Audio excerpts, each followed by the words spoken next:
Bienvenidos a un nuevo episodio de Ni Muy Muy Ni Tan Tan. Yo soy Juan Pablo Soteldo y en el episodio de hoy vamos a estar hablando de la vuelta de Donald Trump a la Casa Blanca.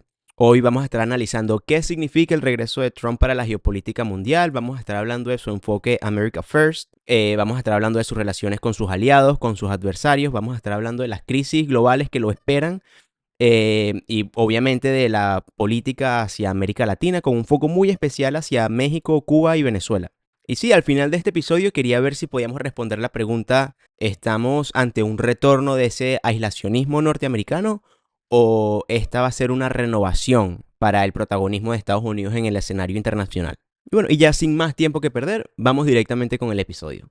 Quería empezar este episodio hablando sobre qué se puede esperar de la política exterior de Estados Unidos. Para entender esto tenemos que comenzar hablando de la visión America First, que fue el lema que marcó su primer mandato y básicamente es eso de priorizar los intereses estadounidenses por encima de las alianzas multilaterales. Vamos a ver no solamente una política exterior que trata de poner los intereses estadounidenses sobre los demás, sino que también va a ser una política exterior más utilitarista. Con esto quiero decir que Donald Trump no va a tener problema en sentarse a hablar con representantes de estados que históricamente no han sido aliados de Estados Unidos, siempre y cuando Estados Unidos pueda al menos ante los ojos de Donald Trump, salir victorioso de esa negociación, por así decirlo. Por el momento ha habido nombramientos claves, como es el ex embajador Richard Grenell, que siempre ha tenido una postura bastante confrontacional ante Alemania y ante la OTAN. También está el ex asesor Robert Lighthizer, quien es como el arquitecto de la guerra comercial contra China. Y además también se suma Michael Waltz, que es un representante por Florida y tiene amplia experiencia en temas de seguridad nacional. Y también hablando de Florida, Trump también ya ha hablado de nombrar a Marco Rubio, que es bien conocido en Estados Unidos por su postura dura contra regímenes como Cuba y Venezuela. Además de esto, ya se sabe quién va a ser la representante de Estados Unidos ante las Naciones Unidas. Va a ser Elise Stefanik. Y si bien es muy poco conocida en este momento, va a ser una figura muy clave durante la presidencia de Donald Trump, pues obviamente por lo que su cargo conlleva, ¿no? Va a ser esa figura clave en el papel de la representación de Estados Unidos a nivel internacional y en las negociaciones multilaterales. Este es como el equipo que está conformando por el momento Donald Trump para reforzar ese enfoque de America First, un enfoque renovado y que básicamente tiene como esa estrategia detrás de reducir la dependencia de Estados Unidos de las cadenas de suministros globales y además ejercer presión sobre aliados y adversarios para proteger los intereses nacionales. Y aquí en este tema vemos cómo las grandes empresas de tecnología están también jugando un papel muy importante en una política exterior de Estados Unidos. Vemos el rol que va a tener Elon Musk en la presidencia y vemos también esa relación ahora casi de besties de Trump con Zuckerberg. Y sí, esto marca también esa mayor influencia del sector privado en la política exterior. Hablando de esto y lo que me llega a mi siguiente punto, Mark Zuckerberg ya ha comenzado a hablar, ya ha comenzado a decirle a Donald Trump de cómo la Unión Europea está jugando un papel muy perjudicial para la innovación en el sector tecnológico de las empresas estadounidenses. Y aquí también se puede comenzar a pensar que Estados Unidos, ¿por qué no puede comenzar a ponerle presión a la Unión Europea para que no pasen estas políticas de protección de datos, por lo menos que tanto perjudica no solamente a Meta, sino también a Google? Y sí, hablando de esta relación con la Unión Europea, también podría enfrentar tensiones renovadas, no solamente por lo que ya mencioné, sino que Trump también ha criticado a Europa, ha criticado las contribuciones europeas a la OTAN y podría exigir un aumento significativo, como ya lo ha hecho. Además, el proyecto europeo podría también tambalear ante la influencia de los nuevos aliados de Donald Trump en el continente, que son estos países que no son exactamente los más democráticos dentro de la Unión Europea, hablando puntualmente de Hungría y estos países que vienen a ser siempre como catalogados más prorrusos. No solamente la Unión Europea, la relación con otros aliados claves del otro lado del mundo como Japón y Corea del Sur, ambos países ya han demostrado su disposición para reforzar la cooperación militar en Asia, pero también enfrentan el dilema de equilibrar sus relaciones con China y Estados Unidos. Este equilibrio es crucial porque China sigue siendo el mayor socio comercial de estos dos países y Estados Unidos es el principal aliado en seguridad. Las tensiones con Estados Unidos se han centrado en demandas por mayor gasto militar y ajustes en ciertos acuerdos bilaterales, Por otro lado, las tensiones con China surgen de la creciente militarización del mar del sur de China y su postura agresiva frente a Taiwán, lo que pone a Japón y a Corea del Sur en una situación geopolítica muy compleja. Tenemos que hablar de la relación de Estados Unidos con los adversarios, principalmente con China. La guerra comercial podría intensificarse con implicaciones directas en el comercio global. Además, la posibilidad de una crisis en torno a Taiwán podría ser uno de los mayores puntos de fricción. Esta preocupación surge de la intensificación de incursiones militares chinas en el espacio aéreo marítimo de Taiwán. Estados Unidos ha reafirmado su compromiso con Taiwán mediante la venta de armamento avanzado y visitas de alto nivel, y esto al mismo tiempo hace que aumente las tensiones con China. Si estalla una crisis, se espera que Estados Unidos responda con un aumento de su presencia militar en la región y la movilización de aliados estratégicos como Japón y Australia para contener cualquier intento de escalada por parte de Beijing. Pasando a otro de esos grandes adversarios de Estados Unidos, como lo es el caso de Irán, Trump también podría optar por endurecer las sanciones contra Irán. Así siempre dicen que este tipo de medidas empuja a los países que son sancionados a relacionarse con China y con Rusia porque no les queda de otra, pero la verdad es que Irán hace parte de ese eje del mal y así hayan sanciones o no hayan sanciones, sus aliados naturales, por así decirlo, van a ser siempre China y Rusia. Actualmente Irán está enfrentando una profunda crisis económica, no solamente debido a las sanciones internacionales, sino también por una caída muy importante en sus ingresos petroleros. Esto claramente ha generado un descontento interno y desde el año pasado ha habido protestas frecuentes contra el gobierno. Las tensiones entre Irán y Estados Unidos se centran en el programa nuclear iraní, que Washington considera una amenaza para la estabilidad regional, y también el apoyo de Irán a grupos armados como Hezbollah y las milicias hutíes en Yemen. Por su parte también es importante resaltar que esta postura más fuerte de Trump podría agravar la crisis y también fortalecer esa narrativa estadounidense del régimen iraní, ayudándolo así a terminar de consolidar su alianza con potencias no occidentales como China y Rusia. Ok, y no podemos hablar de Rusia sin comenzar a mencionar las grandes crisis que están aquejando al mundo actualmente. Trump va a heredar grandes crisis mundiales. Vamos a comenzar hablando de Ucrania. Este conflicto con Rusia sigue siendo uno de los mayores retos globales. Ya nos acostumbramos, pero la invasión rusa que comenzó en 2022 ha devastado gran parte de Ucrania y ha provocado una crisis humanitaria sin precedentes en Estados Unidos, en Europa, desde la Segunda Guerra Mundial. Hasta ahora, el apoyo militar y financiero de Estados Unidos ha sido crucial para la resistencia ucraniana, pero si Trump decide reducir ese apoyo, se espera que Rusia aproveche la oportunidad para consolidar sus avances territoriales y ejercer más presión sobre Kiev. Esto podría llevar a un debilitamiento de la OTAN, por lo menos un debilitamiento de la unidad de la OTAN. Sobre todo si algunos de estos países europeos se comienzan a sentir abandonados o no logran llenar el vacío dejado por Estados Unidos. Por otro lado, Trump podría optar por priorizar un acuerdo negociado con Rusia, lo que también generaría divisiones entre los aliados occidentales, dependiendo de los términos de este acuerdo. Pasemos a otro de los grandes conflictos de los últimos años, Israel y Gaza. Hace poco se negoció un cese al fuego y el papel de Donald Trump puede haber sido determinante para el alcance de este mismo. Durante su primer mandato, Trump demostró un claro apoyo a Israel, trasladó la embajada de Estados Unidos a Jerusalén y esto solidificó la relación con el gobierno israelí, pero también incrementó las tensiones no solamente con los palestinos, sino con gran parte del mundo árabe. Ahora, con el cese al fuego entre Israel y Hamas, que está previsto para entrar en vigor en los siguientes días, se podría reforzar su postura pro-israelí, priorizando los acuerdos que beneficien a Israel. Y esto podría llevar no solamente a críticas, sino a incrementos incremento de tensiones con otros actores internacionales. Además, Trump podría intentar impulsar una nueva mediación que fortalezca su imagen global, aunque esto podría polarizar aún más las partes involucradas y dificultar las soluciones duraderas.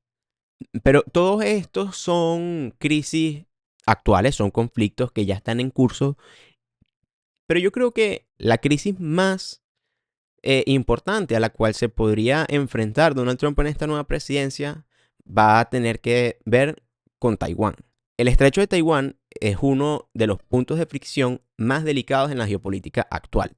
China considera a Taiwán como una provincia rebelde y ha intensificado sus esfuerzos militares en la región. Esto incluye bloqueos, ejercicios de simulación de invasiones, y estas acciones buscan intimidar a Taiwán y disuadir ese apoyo de potencias extranjeras.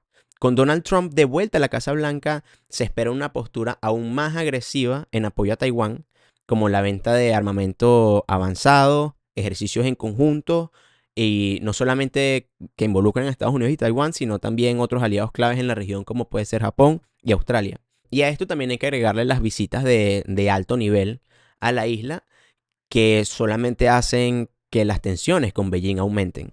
Si China toma medidas drásticas como un bloqueo naval o una invasión militar, Estados Unidos podría responder movilizando su flota del Pacífico, reforzando sanciones económicas contra China y buscando el respaldo de aliados claves en la región. Esto no solamente afectaría la estabilidad regional, sino también la economía global, dado que Taiwán es un actor clave en la producción ¡ay! En la producción de semiconductores, lo que es vital para las tecnologías avanzadas en todo el mundo.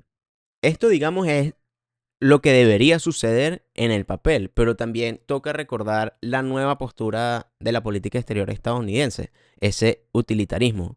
¿Qué tanto está dispuesto Estados Unidos o Donald Trump a intervenir en una escalada de este conflicto, sabiendo que no solamente Estados Unidos, sino el comercio mundial se podría ver muy, muy perjudicado? Aquí es cuando se comienzan a conseguir esas disyuntivas en las que crece un poco la incertidumbre en cuanto a las decisiones que se podrían tomar. Porque sí, teóricamente Estados Unidos debería estar ahí para apoyar a Taiwán. Es más, está en la obligación de intervenir si China invade Taiwán, pero volvemos a lo mismo, America First. ¿Qué le conviene más a Estados Unidos? Y por esta misma lógica de qué le conviene más a Estados Unidos, Donald Trump se ha comenzado a meter en conflictos en donde Estados Unidos no tiene históricamente nada que ver, como puede ser en el tema del Ártico y más específicamente de Groenlandia. Eso que estaba diciendo que le proponía a Noruega comprarle Groenlandia. Y es que la región del Ártico es una de las últimas fronteras geopolíticas y Groenlandia está en el centro de esta disputa. Tiene una ubicación estratégica que de verdad Groenlandia merita un episodio aparte porque es un territorio que pasa muy por debajo de la mesa y geopolíticamente está viviendo desde los últimos años, sobre todo también por el cambio climático y la posibilidad de comenzar a navegar esas aguas, unas tensiones geopolíticas muy fuertes que involucran no solamente a Rusia, sino también a China, que está viendo cómo se mete, a Canadá, a Estados Unidos, que está viendo cómo se mete, y a la Unión Europea. Quería decir con todo esto que... Pero sí, el tema de Groenlandia es súper interesante y se viene un episodio dedicado al tema. Pero bueno, lo que es relevante para este episodio es que sí, tenemos que entender que tiene una ubicación estratégica muy importante. Se encuentra entre el Atlántico Norte y el Ártico, que convierten a la isla en un punto clave para la vigilancia marítima y también para el control de las rutas marítimas que se van a comenzar a abrir debido al deshielo. Además, Groenlandia es rica en grandes recursos naturales como minerales raros que son esenciales para las tecnologías avanzadas, como para esos mismos componentes que usan para desarrollar microchips. Con todo esto en mente, Trump ha demostrado interés por comprar Groenlandia, así como compraron Alaska, porque podría fortalecer la posición de Estados Unidos en una región donde China y Rusia ya han comenzado a aumentar su presencia. Rusia ha incrementado su actividad militar en el Ártico, reabriendo bases militares de la época soviética, mientras que China se ha autoproclamado el estado cercano al Ártico y está invirtiendo en infraestructura y exploración de recursos. Para Estados Unidos, tener el control directo sobre Groenlandia significaría consolidar su liderazgo en el Ártico y garantizándole así el acceso a recursos estratégicos y de cierta manera limitar la influencia de sus principales dos regiones en la región. Vamos acercándonos un poco más, analicemos la política que va a tener Donald Trump hacia América Latina. Y sobre todo en esos países claves como pueden ser Venezuela, Cuba y Venezuela. Ya vamos atrás, de hecho un poquito para atrás porque estoy incómodo. La migración va a volver a ser un tema central. El mismo tema del muro fronterizo con México, como lo fue en su primer mandato, que simbolizó, digamos, una bandera política, sigue ahí. Sin embargo, 4 años más tarde, la relación entre México y Estados Unidos abarca mucho más que, que temas migratorios. México se ha beneficiado demasiado de esas políticas de friendshoring impulsadas por Estados Unidos que buscan trasladar esas cadenas de suministro desde Asia hacia valga la redundancia, Asia, aliados más cercanos. Esto ha impulsado el crecimiento de la economía mexicana, especialmente en sectores como la manufactura. Por otro lado, el Tratado de Libre Comercio sigue siendo una pieza clave en la relación bilateral, aunque Trump podría intentar renegociarlo para obtener condiciones que favorezcan aún más a Estados Unidos. Esto podría generar tensiones con el gobierno mexicano. Además, hay temas calientes ahí como el comercio de armas, la cooperación en seguridad y el combate al narcotráfico que siguen siendo pilares fundamentales de esta relación compleja y estratégica. Trump por lo menos ha dicho que quieren estudiar la posibilidad de categorizar a los grupos narcotraficantes como grupos terroristas. De ser así, va a tener consecuencias claras y graves en la relación de Estados Unidos y México. Por otro lado, otro de los actores relevantes en América Latina para Estados Unidos es Cuba, y la presidencia de Donald Trump podría tener un impacto significativo en el régimen cubano. Aunque ya es noticia que la administración de Joe Biden levantó sanciones contra el régimen cubano y que le levantó también esa designación de Cuba como Estado patrocinador de terrorismo, no hay garantías que esto sea un cambio positivo en la relación bilateral. Trump ha demostrado una postura históricamente crítica hacia el régimen cubano, intensificó las sanciones durante su primer mandato y restringió el comercio, restringió los viajes hacia la isla y su regreso, no solamente su regreso, sino su regreso con Marco Rubio al mando de esa estrategia de Estados Unidos hacia Cuba, podría significar una mayor presión económica y política, no, sobre el régimen de la isla, lo que podría debilitar aún más la economía cubana. Y aquí también va a estar bien interesante que Donald Trump podría debilitar aún más al régimen cubano al mismo tiempo de que los aliados históricos del régimen cubano están o en una posición más débil o enfocados en problemas más grandes, ¿no? Pensando en Venezuela, en Irán, en Rusia y en China, todos tienen su cabeza en otros lados y no en la isla. También aquí es el tema del contexto y el momento histórico en donde se está dando. No, el contexto es completamente distinto. Los aliados, como lo estaba diciendo, no están en su mejor momento como para realmente apoyar al régimen cubano y al mismo tiempo esas figuras que mantenían al régimen, por lo menos esas figuras simbólicas del régimen, como lo pueden ser los Castro, ya no están. Queda el hermano Raúl Castro, quien ya tiene 93 años y siendo completamente realista, no creo que sobreviva 4 años más de la presidencia de Donald Trump. Entonces, Estados Unidos va a tener la posibilidad de manejar unas relaciones con una Cuba debilitada no solamente económicamente, sino también en cuanto a sus aliados internacionales e internamente va a haber una fractura sí o sí porque el régimen va a tener que repensarse, ver cómo mantienen esa narrativa. Van a tener que repensar esa narrativa para darles un poco más de legitimidad ante el pueblo. Lo que no me parece en nada descabellado pensar que Donald Trump podría ser el presidente que vea caer el régimen cubano. Y así como también podría ver caer al régimen cubano, ojalá sea el presidente que vea caer al régimen venezolano. Trump podría adoptar posturas más agresivas hacia el régimen de Maduro, aprovechando lo mismo que en Cuba, el debilitamiento económico, el contexto actual de la posición venezolana y lo mismo que en el caso cubano, los aliados principales de Venezuela están también enfocados en mantenerse ellos en el poder, como en el caso de Rusia principalmente, Siria ya no lo logró, Irán. Y bueno, con todo esto en mente, la administración de Donald Trump podría intensificar las sanciones económicas, dificultando aún más las operaciones del régimen de Maduro. Además, la vinculación del chavismo y el narcotráfico, incluyendo los altos mandos militares, podría servir como una justificación para designar a grupos narcotraficantes vinculados al régimen como organizaciones terroristas.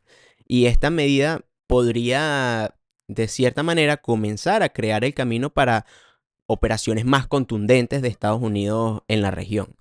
Yo no soy una persona que tenga en exceso fe en intervenciones militares, pero digamos que siguiendo esta lógica que les acabo de plantear, se crea como ese camino para que Estados Unidos pueda explorar esas ideas de las acciones militares limitadas o bloqueos económicos más severos.